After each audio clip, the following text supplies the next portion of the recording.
Il-Presidenza Maltija issa għandha identità viżwali. Dan kif ġie ppreżentat il-logo uffiċjali li se jkun is-simbolu tal-Presidenza Maltija tal-Kunsill tal-Unjoni Ewropea fl-ewwel 6 xhur tas-sena d-dieħla.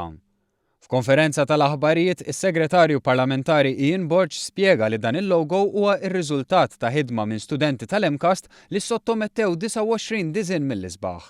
Spikka però id-diżinn ta' Alexia Muscat li għandu eruq fondi fis-salib ta' Malta imma mhux biss. Staqsejnija x'ispira biex waslet għal ħolqien ta' dan l-emblema. Deċidejt inħares il-ġeometrija li kollox għandu x'jaqsam mal-ġeometrija li jirrepreżenta Malta. Pal tiles, pal fireworks, il-salib ta' Malta, daw is-simboli żgħar li ispirawni biex imbagħad naqgħad u nikkrea dal-logo. Alexia li se tigradwa propju fil-jiem li ġejjin qaltilna li ridet kuluri vivaċi li jirrappreżentaw l-enerġija ta' Malta monija bix-xemx. Dawk il-bright colors qed dawk huma li jirrepreżentaw il-Malta, xi ħaġa vivaċi, xi ħaġa li tispikka li l-Ewropa fl-istess ħin għandha bżonn bħalissa. F'din l-istess konferenza tneda s-sit uffiċjali www.eu2017.mt filwaqt li tħabbru wkoll il-prijoritajiet li l-Presidenza Maltija se tkun qed tieħu f'idejha.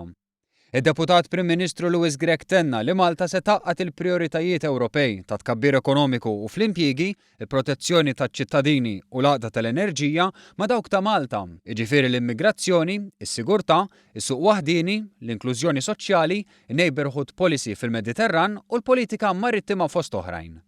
Dan f'Ewropa li qed taffaċċja żmien diffiċli, Ewropa li se taffaċċja Brexit u elezzjonijiet fi Franza u l-Ġermanja filwaqt li għad hemm nuqqas ta' ċertezzi kemm fejn jidħlu sigurtà u terrorizmu kif ukoll migrazzjoni. Ewropa fejn iċ-ċittadini qed iħossuhom imbeda mill-Unjoni b'elementi ta' nazzjonaliżmu estrem dejjem jikbru. Però minkejja dan, tenna d-Deputat Prim Ministru, Malta tinsab lesta u se taħdem biex ittella din il-fiduċja fil-proġett Ewropew bi prijoritajiet maqbula u bl-appoġġ u l-fiduċja tal-għol uffiċjali Ewropej biex isiru r-riformi li hemm bżonn.